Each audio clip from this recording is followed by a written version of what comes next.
स्वागत है। अपना चैप्टर चल रहा है मानव का रक्त परिसंचरण। क्या है मानव का रक्त परिसंचरण, इसके बारे में पिछली ऑनलाइन क्लास में हमने इसकी रूपरेखा तैयार की थी और कुछ भागों को पढ़ा। मानव का रक्त परिसंचरण रक्त हृदय तथा रक्त वाहिनियों से मिलकर बना होता है। प्रथम पार्ट हम पढ़ रहे थे रक्त। मैंने बताया रक्त एक तरल संयोजी ऊतक है जो हल्का क्षारीय पदार्थ होता है, जिसका पीएच का मान 7.3 से 7.5 होता है। यदि प्रास में प्राप्त करोगे तो 7.4 प्राप्त होता है। फिर रक्त के बारे में बताया कि रक्त जो वो दो भागों से मिलकर बना है, प्लाज्मा और रक्त कणिकाएं। हमने प्लाज्मा का अध्ययन किया, प्रथम रक्त कणिका आरबीसी का अध्ययन किया। आज की इस ऑनलाइन क्लास में हम पढ़ते हैं डब्ल्यूबीसी। तो सभी बच्चे ध्यान से देखेंगे टॉपिक को। डब्ल्यूबीसी क्या चीज़ है?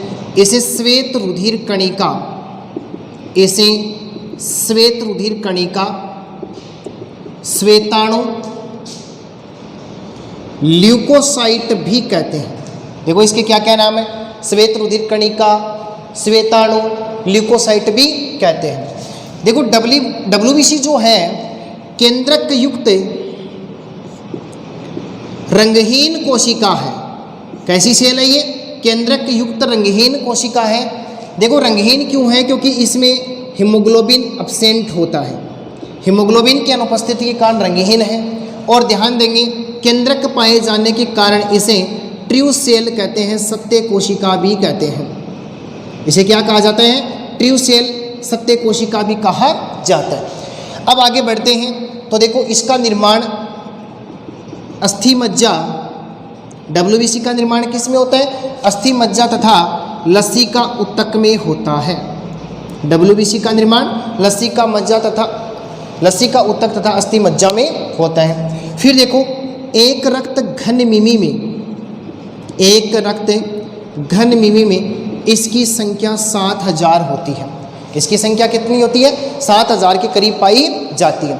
और यदि इसके बारे में जानकारी प्राप्त करें तो इसका जो व्यास है वो 8 से 15 माइक्रोन मीटर होता है।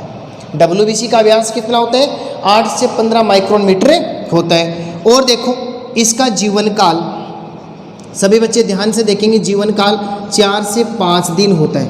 और कुछ किताबों में 5 से 6 दिन लिखा होता है। आपको डाइवर्ट नहीं होना है। एनसीईआरटी के अकॉर्डिंग 4 से 5 दिन डब्ल्यूबीसी का जीवन काल माना जाता है। सबसे महत्वपूर्ण विशेषता है इसकी कि डब्ल्यूबीसी अमीबॉइड मोशन को रिप्रेजेंट करती है, अमीबीय गति दर्शाती है।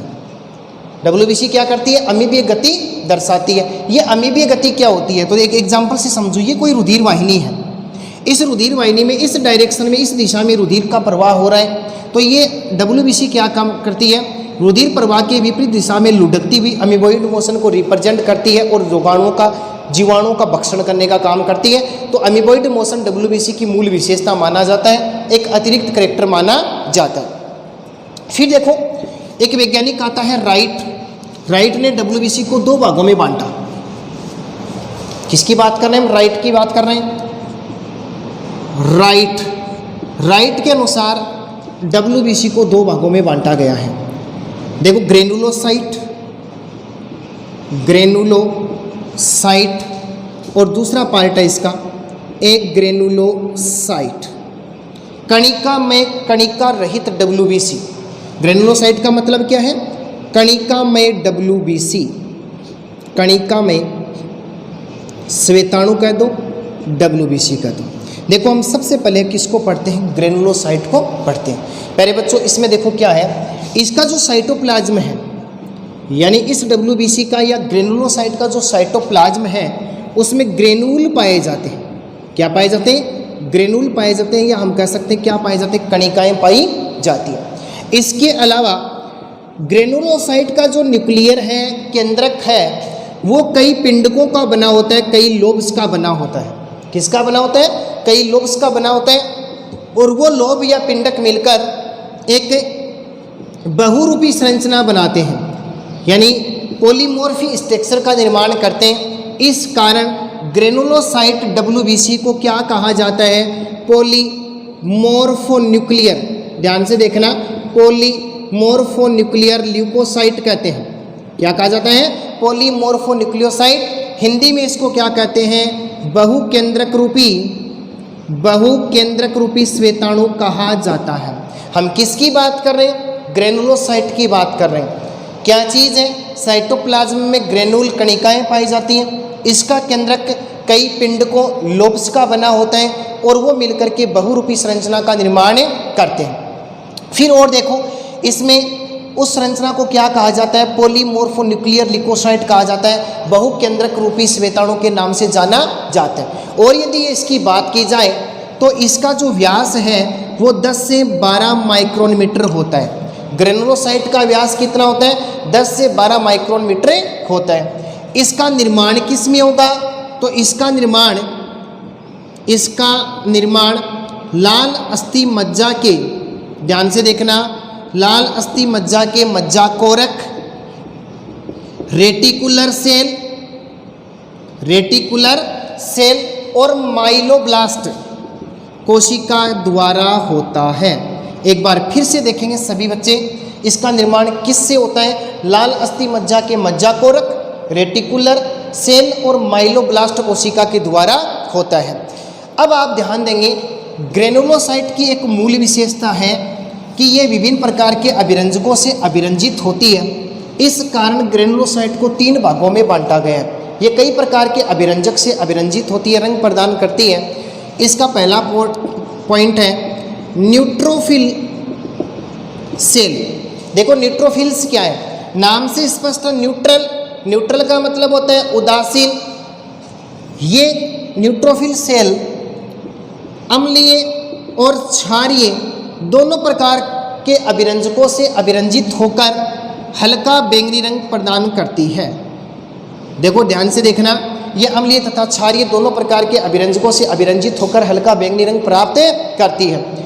न्यूट्रोफिल का जो न्यूक्लियर है केंद्रक, वो 2 से 7 लोब का बना होता है, या हम कह सकते हैं 2 से 7 पिंडकों का बना होता है। और वो पिंडक एक दूसरे से तंतुओं के द्वारा जुड़े रहते हैं, फाइबर के द्वारा, तंतु के द्वारा जुड़े रहते हैं। इसलिए न्यूट्रोफिल को भी क्या कहा जाता है? पॉलीमॉर्फोन्यूक्लियर कहा जाता है। एक बार फिर से देखो, न्यूट्रोफिल को भी किस नाम से जाना जाएगा? पॉलीमॉर्फोन्यूक्लियर ल्यूकोसाइट, यानी बहुकेंद्रक रूपी लसीकाणु के नाम से जाना जाता है। यदि इसके स्ट्रक्चर की बात की जाए तो इसकी संरचना में इसका केंद्रक 2 से 7 पिंडकों से मिलकर बना है और उसमें इस पिंडक को इस प्रकार से दर्शाया जाएगा। ये इसकी संरचना है। ये न्यूट्रोफिल की कोशिका की संरचना मानी जाती है। और देखो न्यूट्रोफिल के बारे में, न्यूट्रोफिल प्रति घन मिमी में 4 से 5 हज़ार तक पाई जाती हैं। यानी एक रक्त घन मिमी में न्यूट्रोफिल की संख्या कितनी होती है? 4 से 5 हज़ार घन मिमी होती है। जीवन काल इसका 2 से 4 दिन होता है। जीवन काल कितना होता है इसका? 2 से 4 दिन। और इसका व्यास होता है 10 से 15 माइक्रोन मीटर। तो हम किसको पढ़ रहे हैं? न्यूट्रोफिल को। अम्लीय क्षार के दोनों प्रकार के अभिरंजक से अभिरंजित है। केंद्रक 2 से 7 पिंडों का बना होता है। एक रक्त घन मिमी में इसकी संख्या 4000 से 5000 होती है। जीवन काल इसका 2 से 4 दिन होता है और इसका व्यास 10 से 15 माइक्रोन मीटर होता है। न्यूट्रोफिल कोशिका की मूल विशेषता देखो, न्यूट्रोफिल कोशिका फेगोसाइटोसिस के द्वारा बैक्टीरिया का भक्षण करती है, जीवाणुओं को नष्ट करती है, जीवाणुओं को नष्ट करने का काम करती है। इसके अलावा ये सेल वॉल यानी कोशिका भित्ति के आर पार गमन कर सकती है और उसकी इस विधि को क्या कहा जाता है? कोशिका पारण कहा जाता है। हमने किसकी बात की थी? हमने बात की है यानी न्यूट्रोफिल कोशिका की। और ये टोटल WBC का कितना % बनाती है? 62% निर्मित करती है। और ग्रेनुलोसाइट जो है वो 65 बनाती है। तो ग्रेनुलोसाइट का ये प्रथम भाग है और ये टोटल WBC का 62% निर्मित करती है। तो ये पूरी की पूरी कहानी किसकी रही? न्यूट्रोफिल की। अब देखो हम आगे बढ़ते हैं और बात करते हैं इओसिनोफिल की, दूसरी ग्रेनुलोसाइट कणिका की। 2 नंबर पर है अपना इओसिनोफिल्स। देखो इओसिनोफिल्स, इसे एसिडोफिल्स भी कहते हैं, ध्यान देना, इसे एसिडोफिल्स के नाम से भी जाना जाता है। अब एसिडोफिल से क्या रिप्रेजेंट हो रहा है कि ये अम्लीय अभिरंजक से अभिरंजित होती है। तो देखो ये है अम्लीय अभिरंजक और वो अम्लीय अभिरंजक कौन सा है? तो ध्यान देंगे वो अम्लीय अभिरंजक इओसिन है। इओसिन से किसमें? गहरे लाल व गुलाबी रंग में अभिरंजित होती है।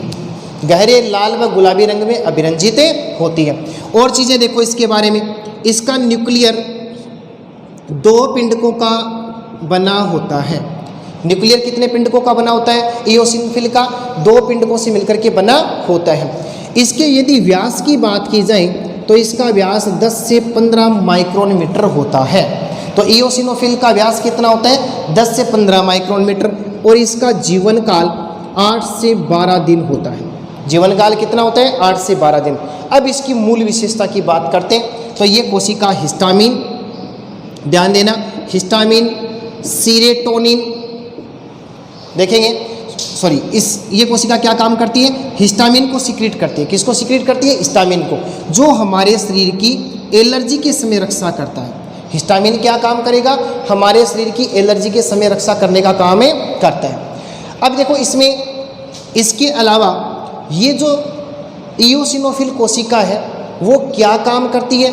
कोशिका पारण की विधि के द्वारा, कोशिका पारण का इसमें मूल गुण पाया जाता है। और कोशिका पारण के द्वारा देखो वो क्या काम करती है, यानी जो बड़े आकार के जो पैरासाइट है, जो बड़े आकार के पैरासाइट या परजीवी होते हैं, उन परजीवियों का भक्षण करने का काम करती है। और किसके द्वारा? तो देखो ये ल्यूकोट्रिन, शब्द को ढंग से देखना, ल्यूकोट्रिन, कॉपर आयन और PAF यानी प्लेटलेट एक्टिवेटिंग फैक्टर के माध्यम से बड़े आकार के पैरासाइट को नष्ट करने का काम भी किसका होता है? इओसिनोफिल्स का होता है।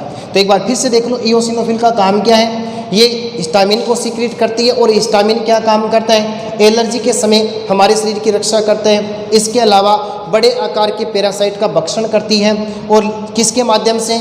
ल्यूकोट्रिन, कॉपर आयन और PAF को सीक्रेट करके उसका भक्षण करने का कार्य करती है। अब देखो हम बात करते हैं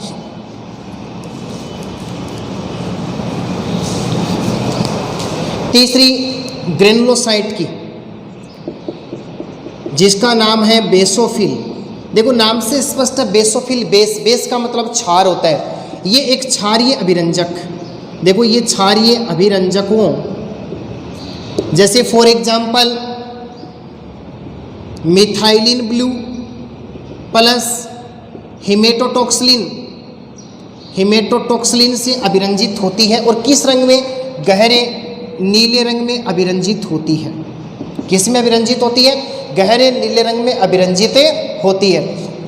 देखो इसका जो न्यूक्लियर है, न्यूक्लियर 2 से 3 पिंडकों का बना होता है। इसकी आकृति अंग्रेजी वर्णमाला के S के आकार की होती है। 2 से 3 पिंडक किस प्रकार से पाए जाएंगे इसके अंदर? इस प्रकार से। और ये अंग्रेजी वर्णमाला की S की आकृति का निर्माण करता है। और ये स्ट्रक्चर किसकी हो गई? बेसोफिल की। देखो बात करते इसके जीवन काल की, यानी इसका जीवन काल 12 से 15 दिन का होता है। जीवन काल कितना होता है इसका? 12 से 15 दिन। और व्यास इसका इओसिनोफिल के समान 10 से 15 माइक्रोन मीटर का होता है। ये कोशिका क्या काम करती है? तो सभी बच्चे ध्यान से देखेंगे। इसके द्वारा हिस्टामिन, हिपेरिन प्लस सीरोटोनिन का स्राव किया जाता है। देखो हिस्टामिन तो प्रति एलर्जक है और ये हिपेरिन प्रतिस्कंदक है। प्रतिस्कंदक क्या चीज़ होती है? तो मैंने आपको पहले भी बताया और एक बार मैं फिर बता रहा हूँ कि रक्त में 2 प्रकार के कारक होते हैं, स्कंदक कारक और प्रतिस्कंदक कारक। स्कंदक कारक वे कारक होते हैं जो रुधिर का थक्का बनाते हैं और प्रतिस्कंदक कारक वे होते हैं जो रुधिर का थक्का घोलने का काम करते हैं। तो ये हिपेरिन प्रतिस्कंदक कारक है। तो हमने 3 पढ़ी, न्यूट्रोफिल, बेसोफिल, इओसिनोफिल। अब नोट लगा करके आप अपनी नोटबुक में तीनों के नीचे लिख सकते हैं। एक मूल विशेषता है, वो किसकी है? न्यूट्रोफिल कोशिका की है। देखो न्यूट्रोफिल कोशिका में एक बहुत ही महत्वपूर्ण स्ट्रक्चर या महत्वपूर्ण गुण पाया जाता है, संरचना पाई जाती है। वो कैसे? देखो महिलाओं की कुछ न्यूट्रोफिल के केंद्रक में एक गोलाकार पिंड जुड़ा रहता है जिसे हम ड्रम स्टिक कहते हैं। सभी बच्चे ध्यान से देखेंगे इस टॉपिक को। ड्रम स्टिक क्या चीज़ है? कि महिलाओं के न्यूट्रोफिल के केंद्रक में एक गोलाकार पिंड जुड़ा रहता है जिसे ड्रम स्टिक कहते हैं। और इसका निर्माण बार बॉडी के समान अक्ष क्रोमोसोम, ध्यान से देखेंगे, अक्ष क्रोमोसोम के मॉडिफाइड किससे होता है? अक्ष क्रोमोसोम के रूपांतरण से होता है। महिलाओं में कुछ न्यूट्रोफिल कोशिका के केंद्रक में गोलाकार पिंड जुड़ा रहता है, जैसे ड्रम स्टिक कहते हैं, और इसका निर्माण बार बॉडी के समान अक्ष क्रोमोसोम के रूपांतरण से होता है। प्यारे बच्चों, बार बॉडी क्या चीज़ है? तो सभी बच्चे ध्यान से देखेंगे बार बॉडी क्या चीज़ है। मनुष्यों में एक अक्ष गुणसूत्र के अलावा जितने भी अक्ष गुणसूत्र होते हैं, उस अक्ष गुणसूत्र का एक गोलाकार संरचना में अभिरंजित हो जाना और जिस संरचना का निर्माण होता है उसे बार बॉडी कहते हैं। यानी एक अक्ष गुणसूत्र को छोड़कर शेष अक्ष गुणसूत्र एक गोलाकार अभिरंजित संरचना में बदल जाता है, जिसे बार बॉडी कहते हैं। देखो, महिलाओं में गुणसूत्र की संख्या 44 प्लस अक्ष होती है।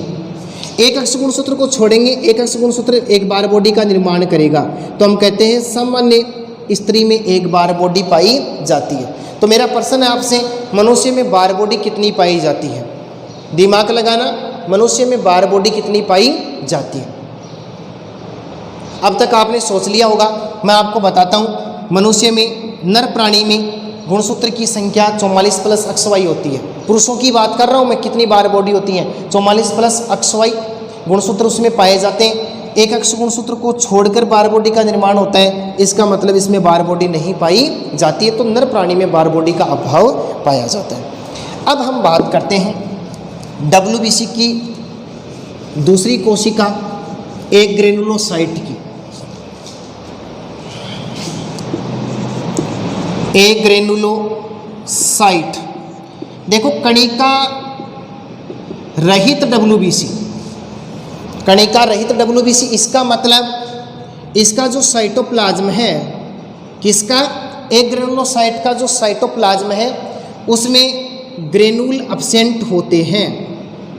ग्रेनुल क्या होते हैं? अब्सेंट होते हैं, ग्रेनुल नहीं पाए जाते हैं। देखो दूसरी बात, इसका जो केंद्रक है, इसमें केंद्रक न्यूक्लियर संख्या में एक होता है, वो भी मेगा यानी बड़े आकार का केंद्रक पाया जाता है। और उसकी स्ट्रक्चर की बात की जाए कि इसका केंद्रक का आकार कैसा होता है, तो इसका केंद्रक राउंडेड होता है, यानी गोलाकार आकृति में पाया जाता है। इसके अलावा इसका केंद्रक किडनी शेप्ड होता है, यानी किडनी के समान होता है, या आप कह सकते हैं सेम के बीज के समान इसका केंद्रक पाया जाता है। तो केंद्रक राउंडेड है, किडनी शेप्ड है, सेम के बीज के आकार को होता है, किसका? एक ग्रेनुलोसाइट का, और एक ही केंद्रक पाया जाता है, इसलिए इसे एक केंद्रकाणु कहते हैं। क्या कहा जाता है? एक केंद्रकाणु कहा जाता है। और यदि बात की जाए इसका निर्माण किस में होता है, तो एक ग्रेनुलोसाइट का निर्माण प्लीहा, लसिका गांठें, ध्यान से देखेंगे, लसिका गांठें तथा थाइमस ग्रंथि के द्वारा होता है। निर्माण किसके द्वारा होता है? प्लीहा के द्वारा, लसिका गांठों के द्वारा, लिम्फ नोड जिसे कहते हैं, और थाइमस ग्लैंड के द्वारा इसका निर्माण होता है। इसके व्यास की बात की जाए तो इसका व्यास 8 से 20 माइक्रोन मीटर होता है। तो इसका व्यास कितना होता है? 8 से 20 माइक्रोन मीटर होता है। अब हम बात करते हैं ग्रेनुलोसाइट के टाइप की। तो ग्रेनुलोसाइट को भी दो भागों में बांटा गया है। कितने भागों में बांटा गया है? दो भागों में। पहला पार्ट है इसका मोनोसाइट सेल। देखो, मोनो का मतलब होता है एक, इसका मतलब इसके कोशिका द्रव्य में एक केंद्रक पाया जाता है, वो भी बड़ी आकृति में पाया जाता है। देखो, मोनोसाइट में कोशिका द्रव्य बहुत कम मात्रा में पाया जाता है, केंद्रक एक बड़ी आकृति में पाया जाता है, और कैसा होता है? किडनी शेप्ड होता है। इसका केंद्रक कैसा होता है? किडनी शेप्ड होता है, या हम कह सकते हैं सेम के बीज के आकार का होता है। अतः इसे भी एक केंद्रकाणु कहते हैं। इसे क्या कहा जाता है? मोनोन्यूक्लियर सेल कहा जाता है, एक केंद्रकाणु कहा जाता है। किसकी बात कर रहे हैं? मोनोसाइट की बात कर रहे हैं। मोनोसाइट का व्यास 12 से 15 माइक्रोन मीटर होता है। व्यास कितना होता है इसका? 12 से 15 माइक्रोन मीटर होता है। मोनोसाइट कोशिका फेगोसाइटोसिस वह कोशिका पारण को रिप्रेजेंट करती है, और ये किस में प्रवेश कर जाती है? ब्लड से टिश्यू में प्रवेश कर जाती है, ऊतक में प्रवेश कर जाती है, और ऊतक में प्रवेश करने के बाद में अपने आकार को बहुत अधिक बढ़ा लेती है, लगभग 80 माइक्रोन मीटर के करीब अपना आकार बना लेती है, और वह अवस्था मैक्रोफेज कहलाती है। सभी बच्चे ध्यान से देखेंगे, क्या कहलाती है वो? मैक्रोफेज कहलाती है। और इसे हम क्या कह सकते हैं, महाभक्षकाणु कहते हैं। क्या कहते हैं, महाभक्षकाणु। और ये क्या काम करती है, जीवाणु को नष्ट करने का काम करती है। तो मोनोसाइट कोशिका क्या काम करती है, कोशिका पारण मेथड के द्वारा रक्त से ऊतक में स्थानांतरित हो जाती है और उसके बाद में अपने आकार को बहुत अधिक बढ़ा लेती है और मैक्रोफेज का निर्माण करती है। मैक्रोफेज जीवाणु का भक्षण करने का काम करती है। इसके अलावा यह मैक्रोफेज न्यूट्रोफिल कोशिका के साथ में जुड़कर, किसके साथ में जुड़ करके, न्यूट्रोफिल कोशिका के साथ में जुड़ करके प्रथम प्रतिरक्षा प्रणाली बनाती है। किसका निर्माण करती है, प्रथम प्रतिरक्षा प्रणाली का निर्माण करती है। तो ये किसकी कहानी हुई, मोनोसाइट सेल की। अब इसकी दूसरी कोशिका है लिम्फोसाइट, जिसे लसीकाणु कहते हैं। दूसरी कोशिका है लिम्फोसाइट, जिसे लसीकाणु कहते हैं। देखो लसीकाणु जो है ये भी 3 प्रकार की होती है, B lymphocyte, T lymphocyte, natural killer cell, यानी प्राकृतिक मारक कोशिका। 3 प्रकार की है। लिम्फोसाइट का जीवन काल 2 से 100 दिन होता है। ध्यान से देखना, जीवन काल कितना होता है इसका, 2 से 100 दिन, और इसका व्यास 8 से 16 माइक्रोन मीटर होता है। लिम्फोसाइट क्या काम करती है, ये 2 प्रकार की लसिकाओं से मिलकर बनी होती है, छोटी और बड़ी। छोटी की लिम्फोसाइट की संख्या बड़ी की तुलना में ज़्यादा पाई जाती है और ये दोनों मिलकर के प्रतिपिंड का निर्माण करती हैं। किसका निर्माण करती है, प्रतिपिंड का निर्माण करती हैं। और प्रतिपिंड क्या काम करता है, प्रतिरक्षा प्रणाली को बनाने का काम करता है। किसकी बात कर रहे हैं हम, लिम्फोसाइट की बात कर रहे हैं। देखो लिम्फोसाइट सबसे अधिक एक्टिव कोशिका है, सबसे अधिक क्रियाशील कोशिका है और लिम्फोसाइट कोशिका सूक्ष्म मात्रा में अमीबॉइड मोशन को रिप्रेजेंट करती है, अमीबी गति को दर्शाती है। तो ये पूरी की पूरी कहानी किसकी थी, WBC की। अब हम तीसरी रक्त कणिका को पढ़ते हैं और तीसरी रक्त कणिका अपनी है प्लेटलेट, यानी बिंबाणु।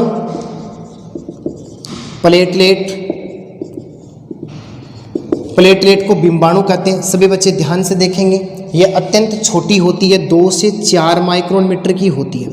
कितनी होती है, 2 से 4 माइक्रोन मीटर की होती है। इसके अलावा देखो प्लेटलेट, इसकी संख्या 2 से 3 लाख प्रति घन मिमी पाई जाती है। संख्या कितनी है, 2 से 3 लाख घन मिमी। ये केंद्रक विहीन कणिका है, यानी RBC के समान प्लेटलेट में भी केंद्रक नहीं पाया जाता है। देखो और चीज़ें देखें, इसे थ्रोम्बोसाइट सेल कहते हैं। इसे क्या कहा जाता है, थ्रोम्बोसाइट सेल भी कहा जाता है। और इसका महत्वपूर्ण कार्य है रक्त का थक्का बनाना। तो इसका महत्वपूर्ण कार्य क्या हो गया, रक्त का थक्का बनाना। इसका निर्माण किस में होता है, तो इसका निर्माण बोन मेरो में, अस्थि मज्जा में होता है। पुरानी प्लेटलेट का विखंडन की बात करें, भक्षण की बात करें, तो इसका जो भक्षण है वो प्लीहा व यकृत कोशिका में होता है। तो ये अपना तीसरी रक्त कणिका है जिसे प्लेटलेट कहते हैं। ये पूरी की पूरी कहानी किसकी थी, रक्त कणिकाओं की कहानी थी। अब हम बात करते हैं रक्त के कार्य। तो पहला रक्त का कार्य देखो, ये O2 का परिवहन करता है, ऑक्सीजन का परिवहन करता है। देखो RBC में उपस्थित हीमोग्लोबिन वर्णक ऑक्सीजन के साथ में जुड़ करके ऑक्सी हीमोग्लोबिन बनाता है, यानी Hb किसके साथ में जुड़ेगा, O2 के साथ में, और एक अस्थायी यौगिक बनाता है जिसे हम क्या कहते हैं, ऑक्सी हीमोग्लोबिन कहते हैं। और वो ऑक्सी हीमोग्लोबिन ऑक्सीजन को कोशिका तक पहुंचाने का काम करता है। इस प्रकार से रक्त का पहला कार्य हो गया O2 का परिवहन करना। नंबर 2 CO2 का परिवहन करना। देखो जैसे मेटाबॉलिज्म क्रिया कंप्लीट होती है तो शरीर में कोशिकाओं में एक विषैली गैस बनती है, हानिकारक गैस बनती है CO2। अब CO2 रुधिर में गुलित अवस्था में स्थानांतरित होती है। इसके अलावा हीमोग्लोबिन के साथ में जुड़कर अनोक्सी हीमोग्लोबिन बनाती है और अनोक्सी हीमोग्लोबिन CO2 गैस को फेफड़ों तक लाने का काम करता है। तो रक्त का दूसरा कार्य हो गया CO2 का परिवहन करना। नंबर 3 है खाद्य पदार्थों का परिवहन करना। नंबर 3 है खाद्य पदार्थों का परिवहन करना। देखो डाइजेस्टिव सिस्टम में हमने पढ़ा, भोजन के पाचन के बाद भोजन का अवशोषण होता है और स्वांगीकरण होता है, यानी पचित भोजन सरलतम रूप में होता है और वो लाभदायक पदार्थ के रूप में शरीर की प्रत्येक कोशिकाओं में पहुंचते हैं। तो किसके माध्यम से पहुंचते हैं, रुधिर के माध्यम से ही पहुंचते हैं। नंबर 4 ताप नियमन यानी शरीर के तापमान को नियमन करने का काम भी किसका होता है? रुधिर का ही होता है। नंबर 5, चोटों से सुरक्षा करना। चोटों से सुरक्षा करना, तो अपनी WBC जो है वो क्षतिग्रस्त ऊतकों की मरम्मत करना, चोटों से सुरक्षा करना, रोगाणुओं से सुरक्षा करने का काम है करती है। नंबर 6, उत्सर्जी पदार्थों का परिवहन करना। तो देखो मेटाबॉलिज्म मैकेनिज्म के बाद में कुछ हानिकारक नाइट्रोजन युक्त पदार्थ बनते हैं, जैसे यूरिया, यूरिक अम्ल, इनका परिवहन रुधिर के माध्यम से किडनी तक होता है और किडनी शरीर से बाहर मुक्त करने का काम है करती है। अगला कार्य नंबर 7, जल की आपूर्ति करना। रक्त का 7 नंबर कार्य है जल की आपूर्ति करना, यानी शरीर की प्रत्येक कोशिका में जल की आपूर्ति किसके माध्यम से की जाती है? रुधिर के माध्यम से ही की जाती है। नंबर 8, हार्मोन का परिवहन करना। देखो मैंने आपको बताया एंडोक्राइन ग्लैंड एक जैव रासायनिक पदार्थ, या हम कह सकते हैं एक रासायनिक पदार्थ को सीक्रेट करती है जिसे हार्मोन कहते हैं, और वो अपने हार्मोन को सीधे ही रुधिर में स्रावित कर देती है और वो रुधिर में मिलकर के प्रत्येक कोशिका तक पहुंचता है और अपनी जैविक क्रिया को संपादित करता है। तो हार्मोन का परिवहन भी किसके माध्यम से होता है? रुधिर के माध्यम से ही होता है। अगला कार्य है रोगों का निदान करना। रक्त में विभिन्न रासायनिक पदार्थ होते हैं जिनकी जैविक प्रक्रियाओं को पहचान करके रोगों की पहचान तथा रोगों का निदान किया जाता है। इस प्रकार से रक्त हमारे शरीर के लिए महत्वपूर्ण घटक माना जाता है जो विभिन्न कार्यों का संपादन करता है। तो आज की इस ऑनलाइन क्लास में हमने WBC, प्लेटलेट और रक्त के कार्यों का अध्ययन किया। कल हम पढ़ेंगे ब्लड ग्रुप, रुधिर समूह है और रुधिर का थक्का बनने की प्रक्रिया। धन्यवाद।